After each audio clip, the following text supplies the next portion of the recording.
Marlysa joined BAM and is now also running with us for the Affirmative Action Party. A lot to say, and even videotaped her testimony for our last public hearings of these welcomers.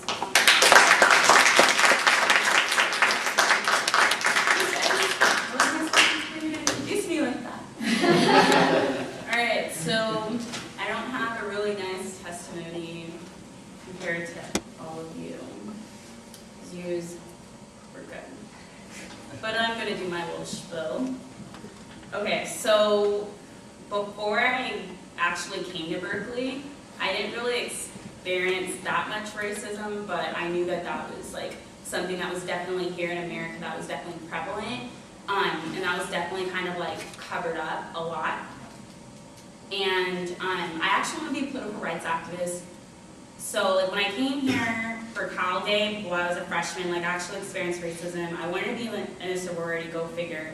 And like there were two white girls, and I was like kind of going through the pages and more pages and more pages, and I didn't really see any black people, and it was just white people. Other white people. Two Asians, and one brunette, and that was all. So basically I kind of asked, you know, like how to go about joining a sorority and what they stood for and what their platforms were. And they kind of just looked at me and they kind of gave me a fake smile, like, can you go away and run along and do whatever you want to do. They were like, like, I don't know, I felt like that was kind of racist.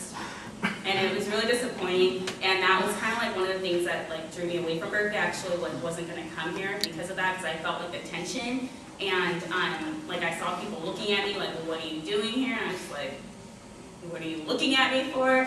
So I don't know, after talking to one of the admissions people, they were like, well, you want to be a political rights activist, like you'd be running away from the racism, and that's not what you're supposed to be doing. You're supposed to be fighting against it.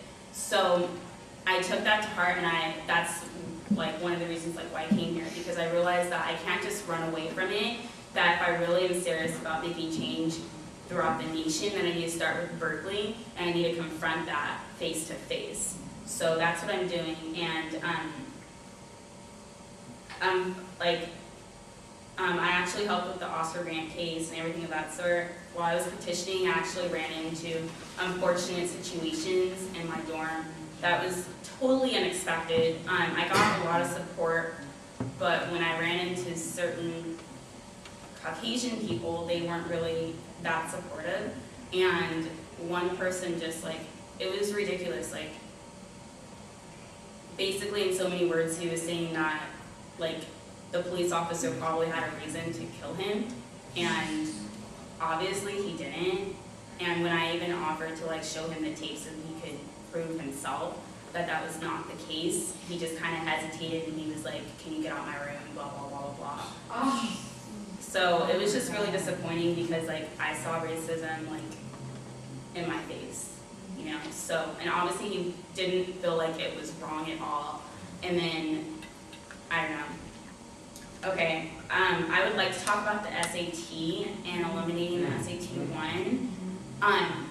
I was talking about it yesterday in the band meeting, and I guess there was like 400 black people that got accepted last year, and 400 black people that got accepted this year. And I was doing the math, and basically we have about 50 states. So basically there was 8 black people that got accepted in each state, if you go from there. And I was thinking about it, and I was like, wow, okay, so I was one of the 8 black people in California. 8 black people. There were 5 people that got accepted from my high school.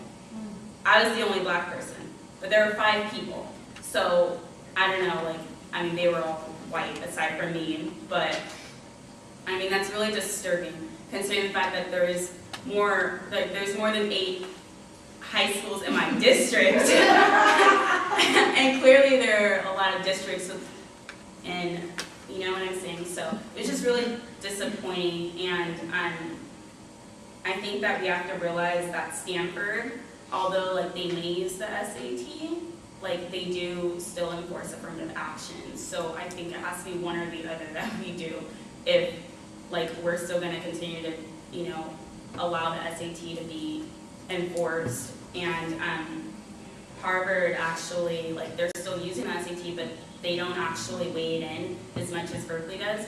And if they're able to still keep their high status, you know, as a world elite school, then why can't we by eliminating the SAT? And they actually said that the SAT doesn't predict the academic progress of the student.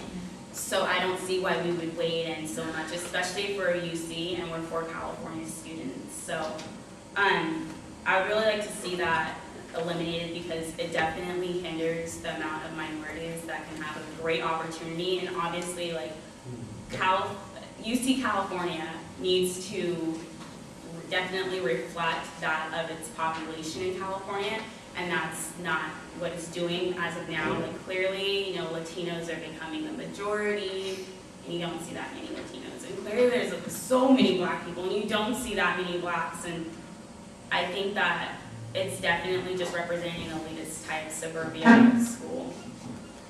Going on to the DREAM Act, I think that's really important too, and I think that I'm really glad that we were able to get the ASUC to call on Obama, and now it's time for Congress to do their job and actually pass it, because it's not fair that people that, you know, basically live here all their lives, that got straight A's or whatnot, not even if they got straight A's, like if they did decent, you know, like an education is something that I feel like is for everyone, like how you said, because with education in America in particular, if you don't have it, you're not able to rise and you're not able to have that upward mobility within society for economic, political, and social gains. So by not giving them that access to an education, you're automatically suppressing them and automatically, you know, discriminating against them and making it to where they're not able to actually succeed or even have a chance at succeeding. So I think that's kind of like what America did to African Americans when the government refused to give us any money for schools. You know, like denying education is denying basically like access to life. So I'd really like to see the DREAM Act pass.